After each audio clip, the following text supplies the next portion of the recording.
Assalamualaikum. Apa kabar?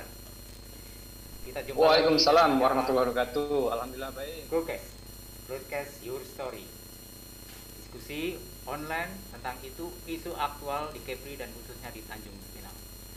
Malam ini tema kita adalah ulama bersuara kemana pemerintah. Seperti kita ketahui, pandemi COVID-19 menjadikan ulama dan pemerintah dua kunci untuk menghadapi.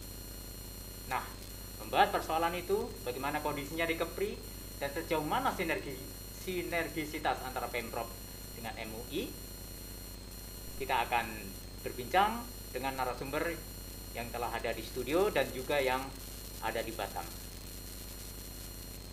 Anda, pemirsa dimanapun Anda berada, dapat berpartisipasi dalam acara ini, mengajukan pertanyaan dan berinteraksi, karena acara ini disiarkan secara langsung via Facebook, Instagram, dan juga melalui situs www.gotvnews.co.id.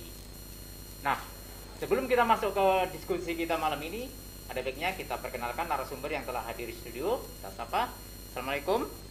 Yang pertama, Pak Bambang Mariono, Ketua MUI Provinsi Kepri. Kemudian ada juga Bapak Ayub, Kepala Biro Kesra Pemprov. Dan yang ketiga ada juga Bang Wahyu Wahyudin, anggota Komisi 4 DPRD Kepri. Assalamualaikum Bapak-bapak. Waalaikumsalam warahmatullahi. Apa kabar Bapak-bapak, sehat? Alhamdulillah. Pak Kiai sehat? Alhamdulillah sehat. Pak Ayub? Bang Wahyudi? Apa kabar? Sehat, alhamdulillah. Alhamdulillah baik. Sehat ya? Alhamdulillah. Sehat, alhamdulillah. Oke. Mungkin kita mulai. Bapak, saya ke Pak Kiai dulu, Pak Mariono dari MUI. Sejauh apa dalam kondisi pandemi ini sinergi pemerintah dengan ulama yang dalam hal ini diwakili oleh Majelis Ulama? Oke, terima kasih. Bismillahirrahmanirrahim. Assalamualaikum warahmatullahi wabarakatuh. Alhamdulillah, subhanallah, salatu wassalamu ala rasulillah wa ala alihi wa ashabihi wa mawalah, amma ba'd. Yang saya hormati Bapak Biro Kesra, yang saya hormati rekan saya Pak Wahyudin, Ketua Komisi 4 DPRD Provinsi. Selamat malam, Bang Wahyu. Assalamualaikum. Semoga sehat Pak Wahyu ya. Alhamdulillah. Alhamdulillah, insyaallah, amin. Ya, amin amin ya rabbal alamin. Pertama ucapan terima kasih ya kepada GoTV yang sudah menginisiasi acara ini. Ini merupakan sinergitas antara media bersama ulama dan pemerintahan dalam rangka merespon persoalan-persoalan keumatan. Alhamdulillah, terima kasih banyak atas undangannya. Mudah-mudahan GoTV makin maju ke depan. Amin ya rabbal. Amin. Majelis Ulama pada hari ini kebetulan saya menjabat sebagai Ketua Umum Majelis Ulama Provinsi setelah kemarin almarhum Bapak Kiai Haji Karim Ahmad meninggal dunia pleno, maka saya ditunjuk sebagai Ketua Umum Majelis Ulama Provinsi sampai pada Desember ya. Desember. Nanti musda mungkin ada pemilihan baru. Kalau kita bertanya sejauh mana sinergitas antara pemerintah dan ulama dalam pandemi COVID ini, memang hari ini Majelis Ulama Indonesia sangat bersinergi dengan pemerintah dalam hal penanganan COVID-19. Kita tahu bahwa COVID-19 ini adalah COVID yang terbesar. Kenapa disebut terbesar? Karena sudah mencapai 223 negara. Dan terluas, kenapa? Karena sudah hampir 2 tahun tidak anak-anak tidak sekolah dan ekonomi kita runtuh dalam kondisi ini. Nah, sinergitas ulama, Majelis Ulama selama Desember 2019 sampai hari ini itu sudah menerbitkan 15 fatwa. 15 fatwa terkait pandemi. Ada fatwa pertama nomor 14 tahun 2020 itu tentang ibadah dalam kondisi COVID-19. Sehingga polisian, tim COVID, pemerintah sangat terbantu sekali dengan fatwa itu. Kemudian muncul lagi fatwa tentang buka tutup tempat ibadah dalam kondisi Covid. Muncul lagi fatwa tentang tadhizul janaiz, tentang proses pengurusan jenazah yang Covid. Muncul lagi fatwa berikutnya tentang infak sedekah zakat dibolehkan untuk orang yang kena Covid. Muncul lagi fatwa berikutnya ulama pada saat itu ulama Islam memberikan sehingga masyarakat berbondong-bondong untuk berorganisasi melakukan vaksin, dan pada saat itu kita melakukannya di awal di wilayah Bayu Pak. Kita bersama pertama kali pada berdoa sekarang pun apa itu sangat amat sekali yang untuk itu di Tanjung Pinang maka kita memberikan pendidikan dan juga di Batam. Jadi saya rasa apa yang bilang oleh Pak Kiai tadi bahwa sinergi kita pemerintah dengan ulama itu sudah cukup baik, jadi tidak perlu dilakukan. Dan kami juga tidak akan pernah meninggalkan para ulama untuk mengambil kebijakan dan umat terutama umat Tionghoa. Kemudian juga masa tadi juga kami baru selesai mengadakan apa untuk persiapan pelaksanaan juga ada. Iya. Mudah-mudahan ya kita akan melakukan yang terbaik untuk Bang Wahyu? Ya, Bang Wahyu, Ya. sejauh kalau dalam pandangan Bang Wahyu sendiri, apakah sudah melihat sinerginya ini memang sudah oke atau perlu ada peningkatan atau mungkin ada perspektif lain dari Dewan? Biasanya Dewan ini kan agak melihatnya agak-agak yang berbeda gitu. oke baik. Assalamualaikum warahmatullahi wabarakatuh. Jadi saya langsung saja terkait dengan sinergitas antara ulama dengan umaro. Ini kan sesuatu hal yang harusnya selalu berdampingan ya. Dan saya lihat saat ini memang berdampingan ya, terkait dengan fatwa-fatwa ulama yang disampaikan kepada umaro atau pemerintah dan masyarakat ini juga cukup baik, hanya agak kurang tersebarkan di kalangan masyarakat. Banyak yang masyarakat nggak pahamin nih saat ini ya. Jadi kalau dilihat di kacamata luar ya, masyarakat kelihatan ulama dengan umaro ini atau pemerintah yang ada di Provinsi Kepri kelihatan agak sedikit kurang bersinergi ya. Itu menurut pandangan masyarakat. Kalau saya sendiri ngelihat ini bersinergi. Kemungkinan yang saya sampaikan mungkin adalah kurangnya sosialisasi dari pemerintah karena ulama juga terbatas. Mungkin ada hal-hal yang Bang Wahyudi, yang kurang sinerginya kira-kira di mana, Bang? Halo? Bang? Iya, dalam hal sosialisasinya. Kira-kira bisa didetailkan sosialisasi seperti apa? Terkait seperti fatwa-fatwa yang tadi disampaikan oleh Pak Kiai ya, karena memang di pandemi ini ada juga beberapa fatwa, tetapi memang terkadang masyarakat tidak mengetahui ya, karena keterbatasan ulama juga menyampaikan dan peran pemerintah juga sangat penting. Artinya ketika ulama menyampaikan maka umaro harus menyebarkan juga dengan medianya yang ada di umaro, karena umaro juga punya media humas ya. Ini yang memang belum kelihatannya connect ya, belum kelihatannya tersinergi.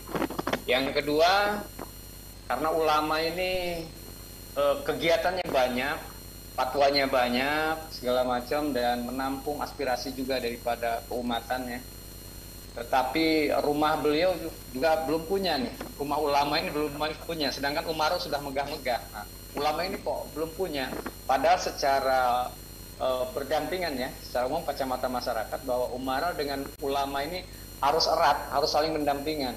Tetapi dari segi rumah saja, ibaratnya kantor saja, ulama tidak punya. Ini yang saya sayangkan di situ. Ya mudah-mudahan ini bisa terwujud lah nantinya. Jadi sinergi ini kelihatan, masyarakat bisa menilai, oh di sini ada kantornya umaro ya pemerintah, di sini ada kantornya ulama yang memang bisa saling erat kaitannya.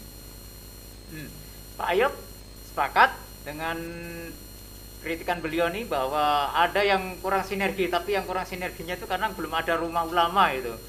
Nah, gimana Pak Ayub? Salah satu. Memang kan kalau untuk kita ketahui sekarang ini kan memang MUI ini berkantor di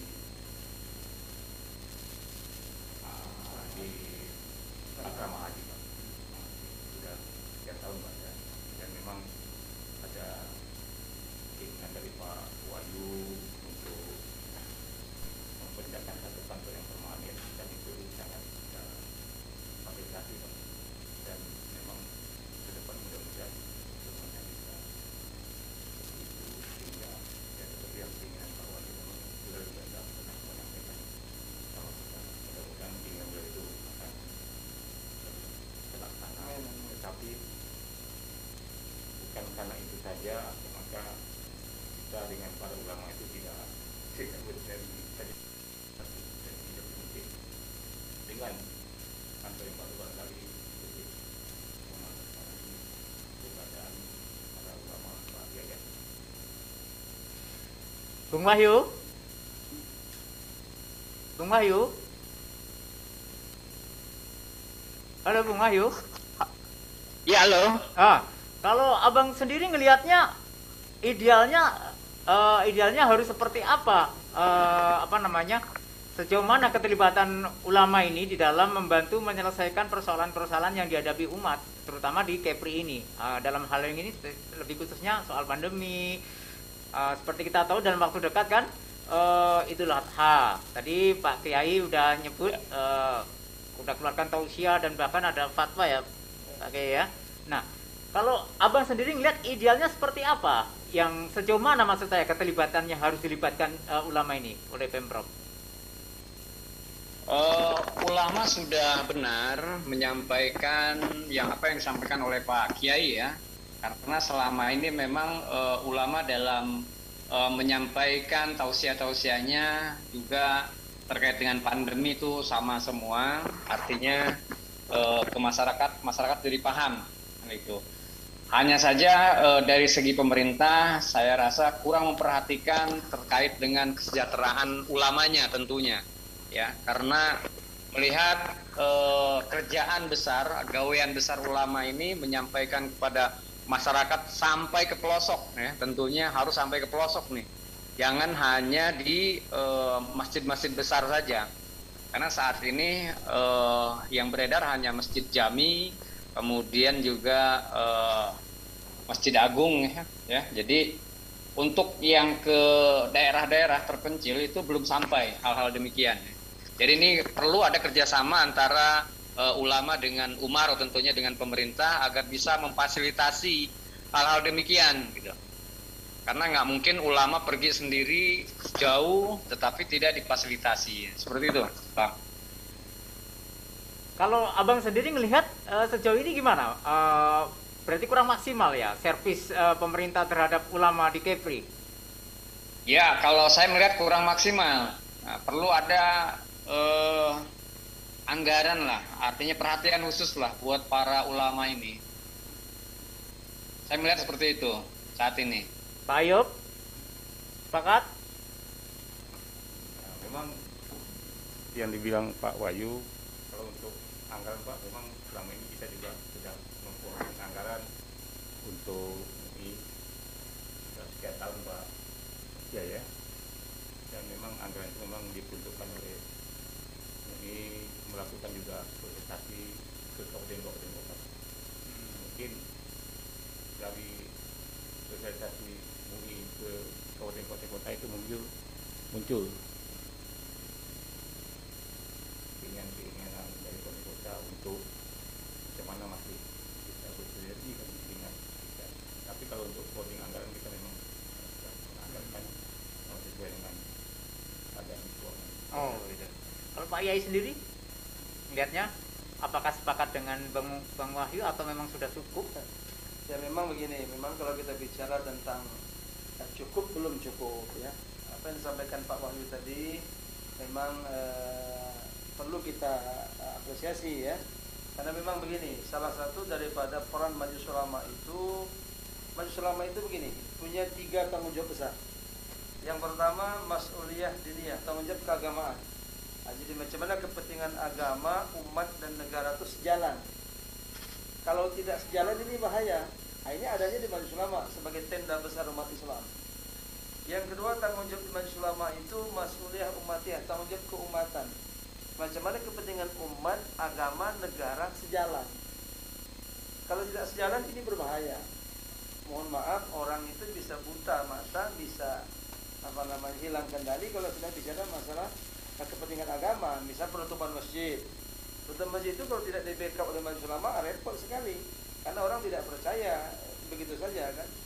Kemudian juga yang ketiga adalah tanggung jawab mas'uliyah watoniyah, berbangsa bernegara. Macam mana kepentingan agama, umat, negara sejalan semua. Nah memang sampaikan Pak Wahyu dan Pak Goroke surat tadi, memang kita perlu evaluasi memang.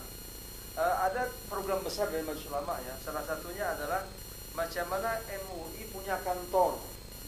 Hari ini kita lihat di Kepri khususnya itu belum ada satupun MUI yang punya kantor yang permanen. Nah, memang itu PR kita bersama.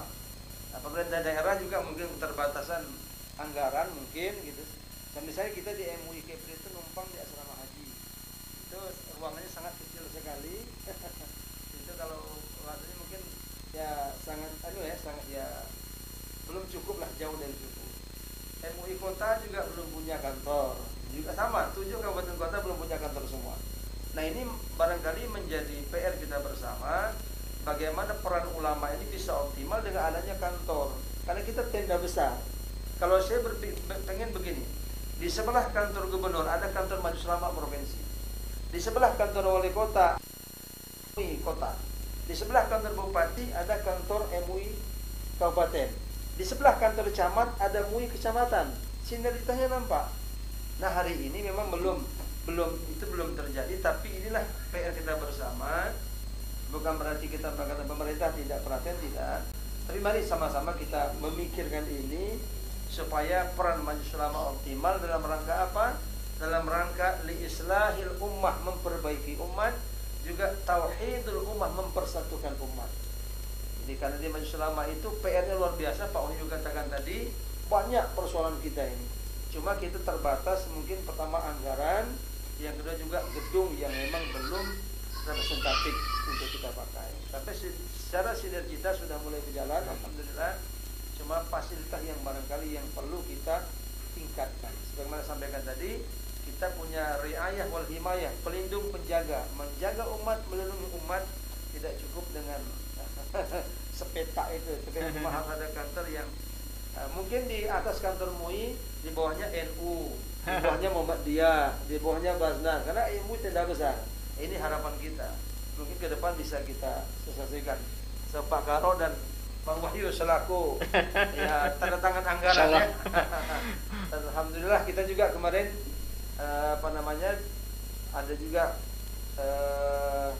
dari masyarakat bertanya kapan kantor MUI dibuat. Saya bilang kantor MUI dibuat nanti, kita usulkan dulu untuk 2022. Bang Wahyu. Ya. Apakah memang dalam pandangan Bang Wahyu memang harus seperti itu? Ya, saya sepakat dengan Pak Kiai, memang itu ya. Artinya umaro dengan ulama ini berdampingan, ya seyogianya ulama ini juga punya kantor yang tetap ya, karena untuk menampung aspirasi daripada umat ini memang perlu ada sebuah identitas tentunya ya, identitas yang benar-benar sah. Itu kantor Majelis Ulama Indonesia Provinsi Kepri ini luar biasa. Saya terkadang malu ya,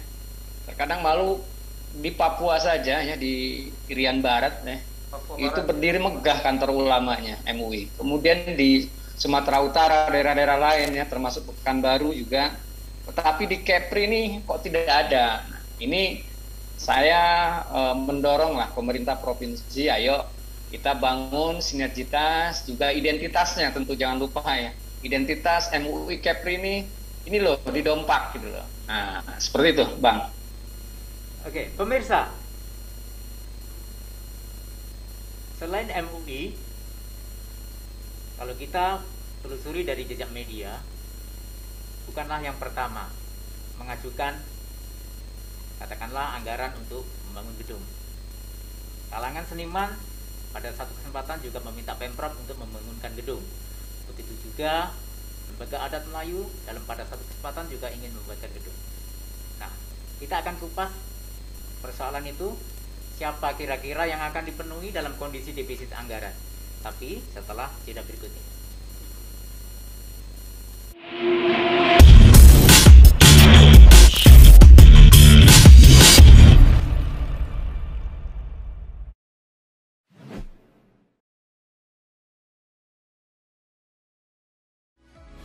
Ayo berikan kasih sayang kepada orang tua kita dengan mengajak dan membawa mereka untuk vaksinasi COVID-19 aman dan berkualitas. Lindungi mereka dari penularan karena kelompok usia lanjut rentan terhadap COVID-19.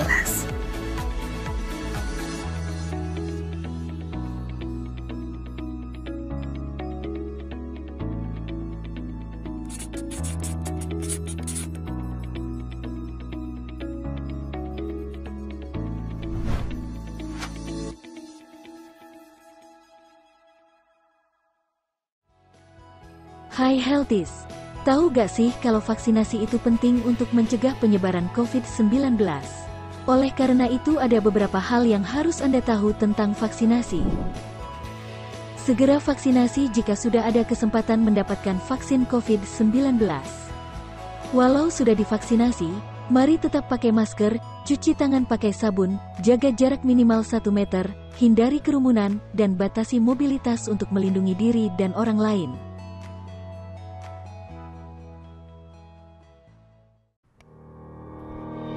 Kami siap mengabadikan momen spesial Anda dengan layanan terbaik kami, di mana saja, kapan saja. Gurindam Onboard Televisi, konten lokal terbaik untuk klien dan masyarakat. Video dokumentasi, durasi 30 hingga 60 menit. Kami adalah partner terbaik untuk dokumentasi acara Anda.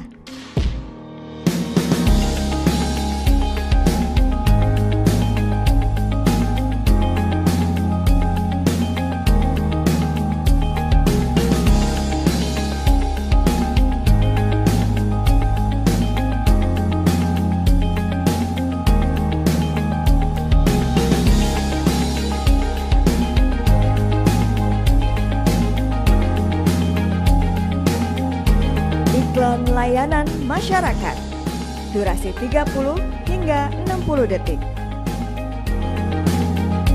Mari ciptakan pemilu damai dengan santun dan bijaksana, karena kita adalah Indonesia. Ayo sukseskan pemilu 17 April 2000. Company Profile, durasi 5 hingga 18 menit. Publikasi, promosi, dan sosialisasi tentang instansi, lembaga, badan, maupun perusahaan. Pengadilan Perikanan dengan wilayah hukum meliputi perairan Republik Indonesia.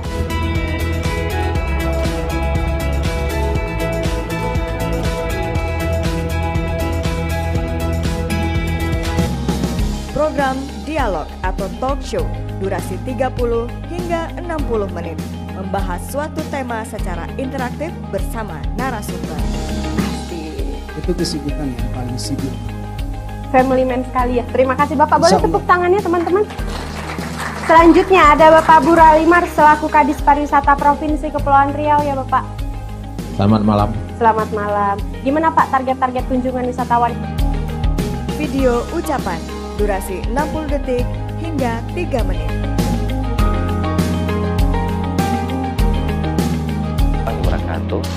Saya Ing Iskandar Shah, anggota DPRD Provinsi Kepulauan Riau, menghimbau kepada seluruh masyarakat Indonesia, khususnya warga KEP.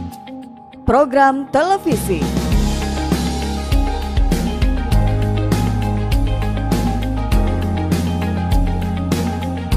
Ikan tenggiri menjadi bahan baku utama di Pokmas Bandeng yang didapatkan dari nelayan langsung pasar, dan pemasok ikan lainnya. Kita mencoba satu wahana, yaitu ada jet ski. Serunya gimana? Kam. Nah, kami mengawalinya dengan bermain Semua para sahabat Nabi tersebar di permukaan dunia, tersebar di semua belahan dunia untuk menyampaikan risalah Islam. Video animasi menampilkan sisi kreatif dari sebuah konten.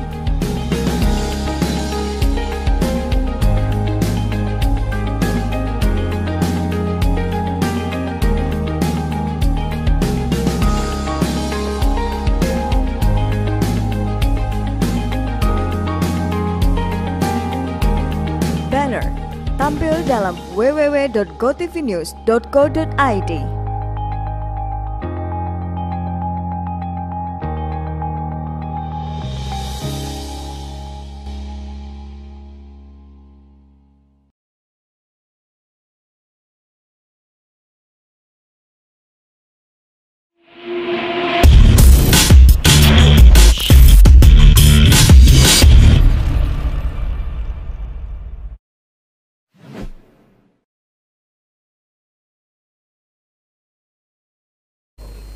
Oke, pemirsa, soal anggaran Pemprov dihadapkan pada kondisi keuangan yang harus pengetatan.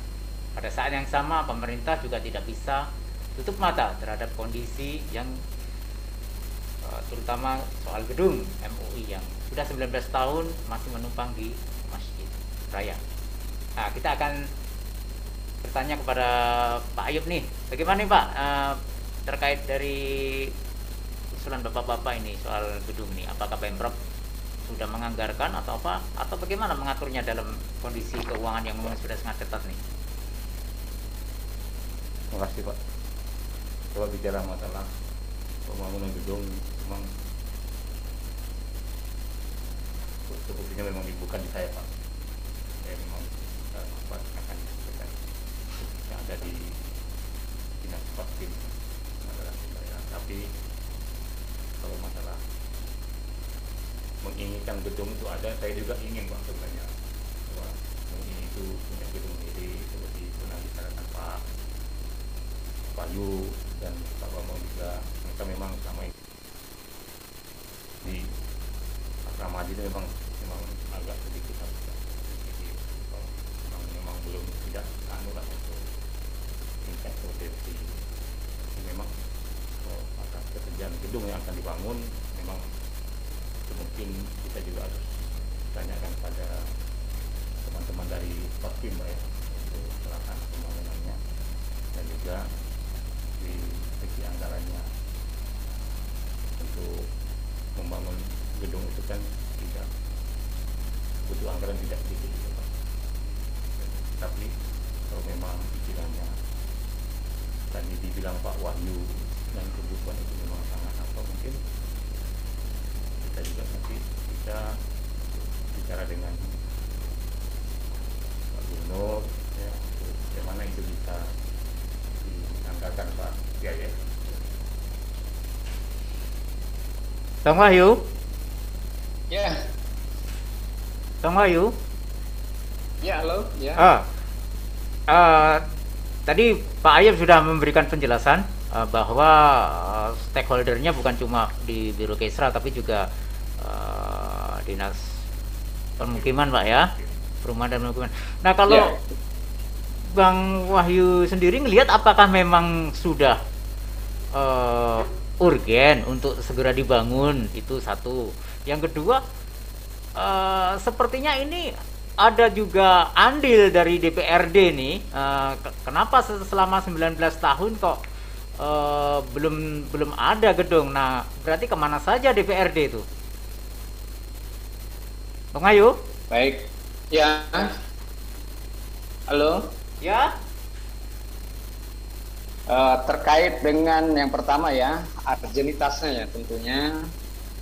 Kalau urgentnya ya saya kira sih ini masuk dalam kategori urgent ya, karena memang sudah belasan tahun Kepri ini berdiri, tetapi MUI sendiri belum punya identitas dengan gedungnya ya.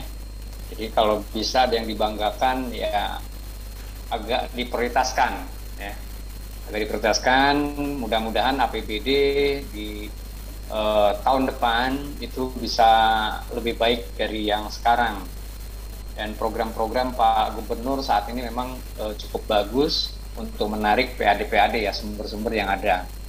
Kemudian tanggung jawabnya sendiri memang tadi ada 2, jadi bukan hanya di Biro Kesra saja, tetapi tadi dari PU juga ada di situ, karena yang melaksanakan pembangunan biasanya seperti itu. Kemudian yang kedua terkait dengan anggota dewan ya. Memang selama ini mungkin beberapa anggota dewan atau 45 anggota dewan yang ada di Kepri ini belum mengetahui betul kondisi MUI itu seperti apa. Bahkan mungkin teman-teman dari fraksi-fraksi yang lain barangkali belum pernah ataupun belum pernah berdiskusi dengan pihak MUI ya, sehingga tidak mengetahui sejauh mana keterlibatan MUI ini ya, ulama ini di dalam pemerintahan ya, sejauh mana mengeluarkan fatwa-fatwa, mungkin ini yang tidak diketahui oleh teman-teman yang lain ya, seperti itu. Dan apabila sudah tahu, saya yakin mereka, teman-teman dewan, khususnya yang muslim, saya kira sih bisa mendukung tentang program pembangunan identitas atau pembangunan gedung MUI ini. Itu Bang. Ya, Bang Wahyu sendiri apakah melihat kondisinya sekarang di saat pandemi, COVID, anggaran refocusing ke pandemi, kemudian pada saat yang sama Kepri juga tertatih-tatih mengumpulkan PAD, apakah ini sudah momen yang tepat untuk katakanlah dalam tanda petik meminta itu? Kalau meminta untuk dipercepat ya belum tepat lah ya, tetapi harus ada skala prioritas ya Bang ya. Paling tidak ada peresmian lah, peletakan batu pertama ini di mana ya, kemudian ada disampaikan pembangunannya tahun sekian gitu loh. Jadi memang ini terencana. Kalau sekarang kan jangankan gedungnya, perencanaannya saja belum ada. Karena melakukan sesuatu atau membuat pembangunan tentunya ada perencanaan dulu kan, perencanaan yang matang ya. Dengan diawali dengan peletakan batu pertama ataupun perencanaannya di mana. Nah, ini yang diharapkan harus sudah ada dulu. DD-nya ini harus ada dulu. Di pihak DPRD sendiri, halo Bang? Halo Bang, maaf saya potong. Di pihak DPRD sendiri secara khusus di Bang Wahyu sudah ada gambaran soal itu, misalkan katakanlah lokasinya kemana, di mana, terus kemudian nanti seperti apa, sudah ada gambaran di Bang Wahyu sendiri sebelum, atau katakanlah kalau di benak saya sendiri sudah ada gambaran. Kemungkinan paling bagus ya, karena umaro dan ulama ini ya, pemerintah dengan ulama ini harus berdampingan. Saya kira harus diberikan porsi lahan di Dompak ya misalkan, karena lahan di Dompak juga banyak ya, dihibahkan kepada ulama kemudian dibangun. Ya, itu Bang. Abang sudah sonding dengan Abang sudah sonding persoalan ini persoalan ini ke mitra kerja Abang di Komisi 4 yang membidangi kesejahteraan rakyat? Saya belum sonding terkait dengan ini setelah PPDB ya, karena satu-satu kita menyelesaikan masalah satu-satu, PPDB dulu, setelah ini baru kita akan lanjut kepada MUI ini ya, pembangunan. Kalau kita berangkat dari situ kan gini Bang. Masih skala di praksi. Ya, ini kan tantangannya 2 Bang. Abang selain meyakinkan Pemprov juga Abang meyakinkan kolega Abang di Komisi 4 nih. Apakah sudah ada langkah-langkah untuk lobby-lobby di internal Komisi 4 Bang? Sebelum sonding ke Pemprov. Saya sudah membuat rancangan untuk melakukan hal ini ya. Jadi teman-teman di praksi sudah sepakat ya, kita untuk melobi teman-teman yang lain agar memang gedung MUI ini bisa dibuat gitu. Seperti itu. Paling tidak peletakan batu pertama dulu lah perencanaannya. Jadi sudah jelas kalau perencanaan sudah ada, kemudian kita melakukan peletakan batu pertama udah enak itu. Setelah itu mau dibangun kapan nggak masalah ya Bang ya? Bang? Setelah itu mau dibangun kapan nggak masalah ya Bang ya? Ya kalau bisa secepatnya ya, tapi dalam kondisi pandemi ini ya mungkin kita melihat ya skala prioritas yang tadi dibilang. Tetapi kalau perencanaannya belum ada, peletakan batu pertama juga nggak ada, ya dana alokasinya nggak ada, ya gimana mau buat kan gitu. Mana tuh ada hibah ya, ada hibah dari yang lain-lain, karena mungkin sumbernya bukan hanya dari APBD tentunya ya. Tentunya mungkin kalau ada hibah-hibah dari Muslim yang lain, mungkin dari luar negeri atau dari mana, kita akan berusaha kalau tanahnya itu ada. Atau mungkin kalau kami ibaratkannya iuran jamaah, bagaimana supaya gedung MU ini bisa terbangun, seperti itu. Gimana Pak Yai Bambang Mariono nih? Yang penting ada political will dari Pemprov, bahwa kemudian nanti mau dibangun pakai model tahun anggaran jamak, itu persoalan lain. Ya, apa yang disampaikan Pak Wahyu tadi memang benar, bahwa memang keinginan dulu dari pemerintah itu ada. Ini yang penting. Karena memang persoalan kita juga tidak bisa memaksa pemerintah harus segera, karena pandemi ini menyedot ekonomi yang luar biasa, lulu lantak kita, dunia pendidikan, ekonomi umat hancur. Tapi minimal ada semacam keinginan. Misalnya begini, bisa saja kita misalnya di peletakan batu pertama hibahnya 1 miliar, kita ambil 2 miliar untuk membangun tiap tahun pelan-pelan.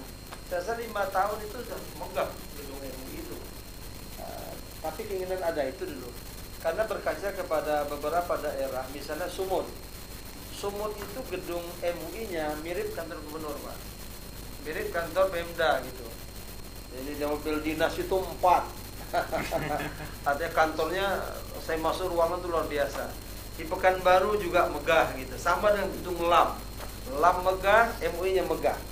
Masuk lagi ke Aceh, apalagi Aceh dengan anggaran 28 miliar per tahun, dengan gedung yang wah, sehingga MUI itu punya wibawa, kinerjanya maksimal, memang karena memang difasilitasi. Nah di Kepri kita berharap seperti itu.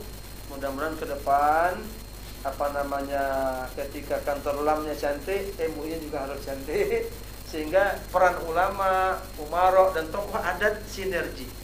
Ya, karena kita tidak lepas dari budaya Melayu. Budaya Melayu ini kan bersendikan sara ya. Jadi memang ketika adat bersendikan sara, Quran, perannya di ulama. Artinya ulama yang punya peran yang penting.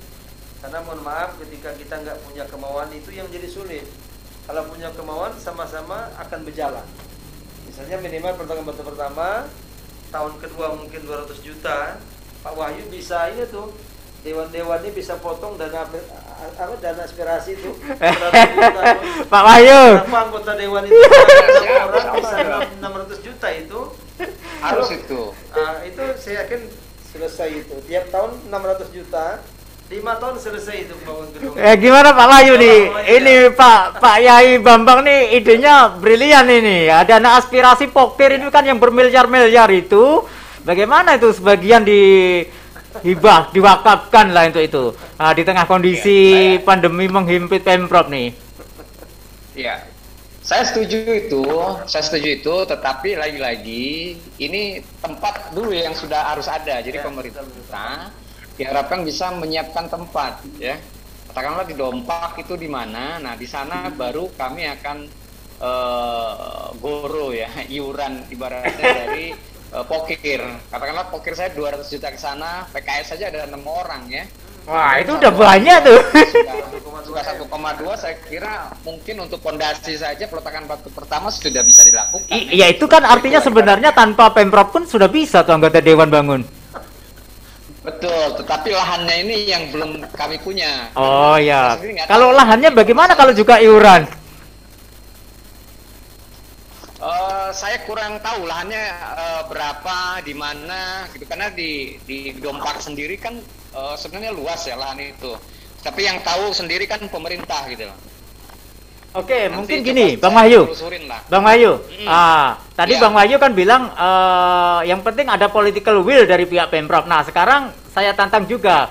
Pada saat yang sama juga harus ada political will dari pihak DPRD. Minimal dia menjanjikan untuk iuran tahap pertama untuk pembangunan. Nanti biar Pemprov yang mencarikan tanahnya. Nah, kita tanya ke Pak Ayub nih, gimana Pak itu Pak, tantangan itu Pak? Jadi Pemprov nanti carikan tanahnya dulu.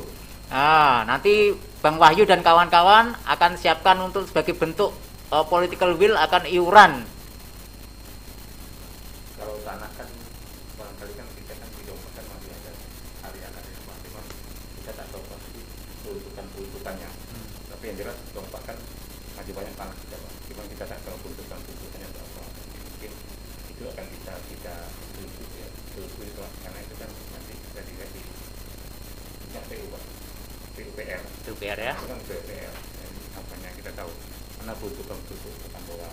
Saya rasa kalau tanah mungkin kalau memang ada bulan tanahnya masih ada di Dompak mungkin tidak ada masalah. Itu sudah tanah milik kita, Pak.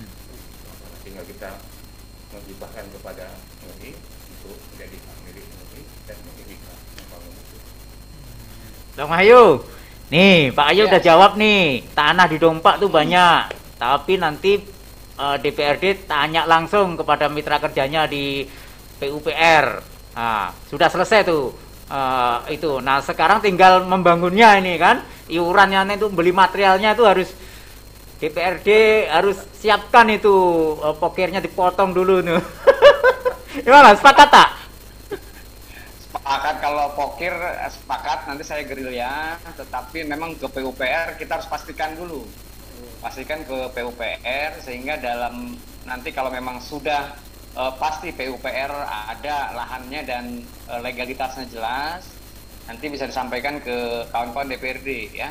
Nah, kawan-kawan DPRD saya yakin teman-teman yang muslim ya, bukan hanya dari fraksi kami saja, dari yang lain-lain, saya kira ini bisa mendukung lah ya, mendukung paling tidak 100 juta satu pokirnya, kalau dikalikan 30 udah 3 miliar juga ya.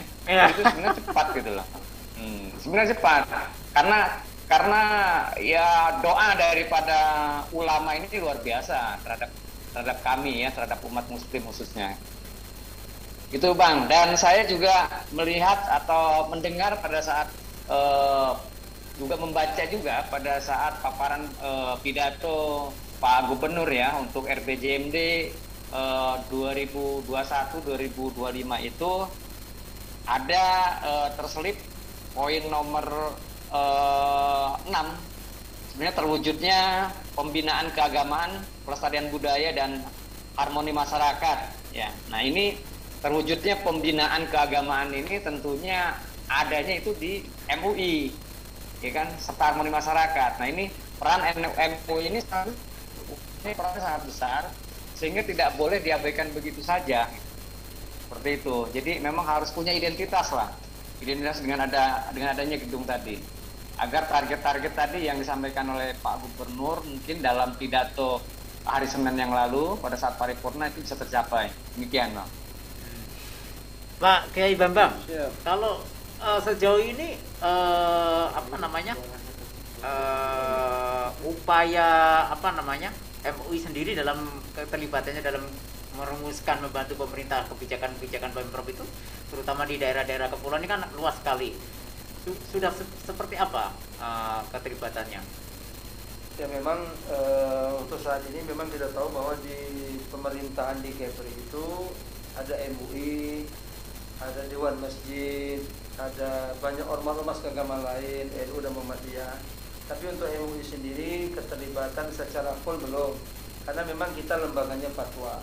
Ketika pemerintah membutuhkan hal-hal yang bersifat ada persoalan-persoalan, maka kita dilibatkan untuk sama-sama merespon persoalan-persoalan umat, untuk kita berikan jawaban. Kalau di pusat mengeluarkan fatwa, kalau di daerah berbentuk rekomendasi. Nah, ini sudah berjalan ya. Misalnya kemarin ada persoalan-persoalan yang tidak sesuai, kita Majelis Ulama merespon. Contoh kemarin HIP, undang-undang HIP, ideologi Pancasila, itu kita demo, artinya kita kerahkan beberapa ormas untuk sama-sama menolak RUU itu kita jalankan. Tetapi tetap bahwa MUI dalam melaksanakan fungsi dan tugasnya tetap menjaga persoalan ukhuwah Islamiyah, ukhuwah diniyah, ukhuwah wataniyah. Bagaimana gerakan Majelis Ulama ini bisa mengayomi semua ormas yang ada sehingga benturan-benturan itu tidak terjadi di masyarakat. MUI menganut sistem toleransi. Ketika hal-hal yang berbeda pendapat namanya fi majalil ikhtilaf, hal beda pendapat kita akomodir untuk kita pecahkan persoalannya.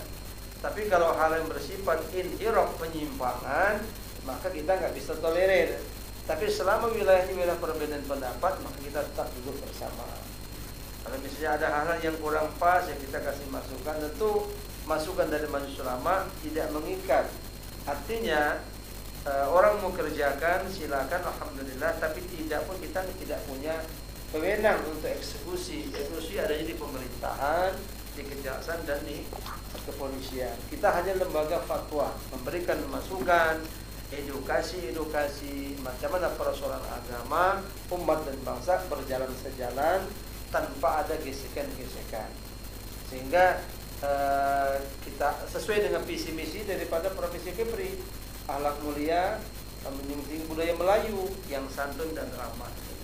Maka di Majelis Ulama hari ini yang digaung-gaungkan itu adalah Islam wasatiyah. Islam wasatiyah itu adalah Islam yang la tekstualian, tidak tekstual, tidak kaku, tetapi juga tidak liberal. Jadi Islam yang tawasud. Tawasud itu tengah-tengah, moderat. Moderat itu artinya menerima perbedaan. Jadi tidak terlalu ke kanan, juga tidak terlalu ke kiri, tapi di tengah-tengah, sehingga ada persoalan itu dipecahkan bersama-sama. Dicarikan makharij, jalan keluar. Baik jalan keluar keagamaan, makharij diniyah namanya, juga makharij jalan keluar ummatiyah keumatan, juga makharij wataniyah jalan keluar berbangsa bernegara. Karena semua persoalan itu pasti muncul gesekan-gesekan. Contoh misalnya hari ini, tadi rapat di Pemprov terjadi perbedaan persepsi. Misalnya pemerintah pusat edaran Mendagri nomor berapa itu? Saya lupa. Itu minta daerah yang zona merah masjid tutup. Tidak ada Idul Adha, tidak ada penyembelihan hewan kurban. Nah ini kalau kita laksanakan secara full akan menimbulkan gesekan-gesekan. Kenapa? Karena untuk kultur budaya kita Melayu Sakopah tidak bisa. Maka pelan-pelan kita dudukkan bersama macam mana edaran itu kita jalankan, edaran dari Mendagri, dari Kementerian Agama bisa kita laksanakan, tapi tetap kita mengedepankan menjaga kultur budaya kita. Maka kita rapatkan tadi, kita bicarakan, kita ambil solusi-solusinya supaya apa? Supaya kepentingan negara punya niat yang baik. Tidak ada negara ingin merusak umat, tidak ada, pasti baik. Karena tasarruful imam ala ra'iyati manudun bil maslahah. Seluruh kebijakan pemerintah itu untuk kepentingan umat. Tetapi barangkali dalam kebijakan itu ada hal-hal yang kurang pas, maka kita berikan solusi-solusi dan jawaban merespon persoalan itu. Itu untuk tadi itu rapat kan agak anu Pak ya. Agak hangat ya Pak. Karena hangat ya. Karena memang ini kalau di daerah diterapkan, mohon maaf, kepala daerah juga berat gitu. Ketika masjid ditutup, itu berbahaya sekali. Karena masyarakat punya jiwa apologi. Lu tutup masjid sementara mall masih buka. Lu tutup masjid sementara rumah makan masih buka. Ini kan jadi masalah. Kalau tidak dibantu oleh majelis ulama, atau tokoh-tokoh agama akan timbul gesekan-gesekan. Nah, kalau gesekan ini terjadi, maka kedamaian yang kita harapkan di negeri segantang lada ini tidak akan terwujud. Perlu kerjasama yang baik, menjalin kemitraan dalam rangka apa? Dalam rangka himayatul ummah, menjaga umat. Belum lagi kita bicara tentang misalnya paham-paham sempalan, paham-paham yang sesat. Misalnya ada Syiah, ada Ahmadiyah, ada Gafatar. Ini persoalan keumatan. Maka kalau tadi Pak Wahyu menyampaikan masalah gedung, memang sangat layak sekali majelis ulama harus punya gedung. Kenapa? Karena hari ini ketika rapat kita sewa. Di asrama haji itu kalau ada rapat kita sewa 300.000 sekali rapat. Bayangkan kalau sebulan kita rapat 5 kali, 6 kali. Sudah berapa uang masuk gitu kan. Jadi kita masih memang perlu kerjasama yang baik antara pemerintah daerah, ulama dan tokoh-tokoh masyarakat supaya budaya, agama dan negara berjalan sejalan tanpa ada gesekan-gesekan yang melebar. Itu kalau mungkin di Kepri, di Tanjung Pinang atau di Batam yang notabene kota besar itu mungkin bukan suatu persoalan yang besar Pak ya tantangannya. Nah, kalau MUI sendiri ketika sosialisasi ke kabupaten kota yang nun jauh di sana, apa yang dilakukan untuk menghadapi tantangan biar pesannya tuh sama gitu loh? biar apa yang menjadi kesimpulan dari MUI di Kepri itu juga menjadi kesimpulan dari MUI di kabupaten kota untuk kemudian disampaikan kepada umat di akar rumput itu. Ya memang kita Majelis Ulama tahun 2020 kemarin ada dapat dana kurang lebih 1 miliar dari Pemprov yang dianggarkan lewat Kesra.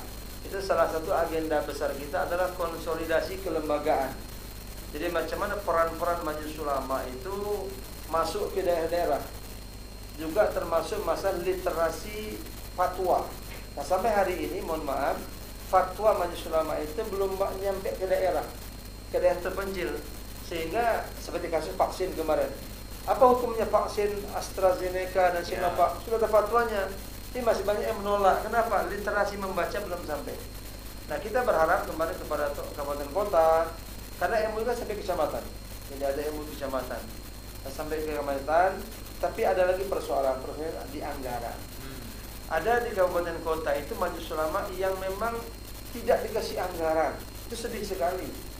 Nah, misalnya dulu saya tak sebut kabupaten lah ya, karena ini akan jadi persoalan. Selama 10 tahun itu anggaran nggak ada. Ya. Macam mana Majelis Ulama Indonesia yang punya peran penting anggaran kok nggak ada gitu. Sementara yang lain-lainnya, yang mohon maaf, yang perannya tidak begitu jelas gitu kan untuk keumatan, tapi dananya besar.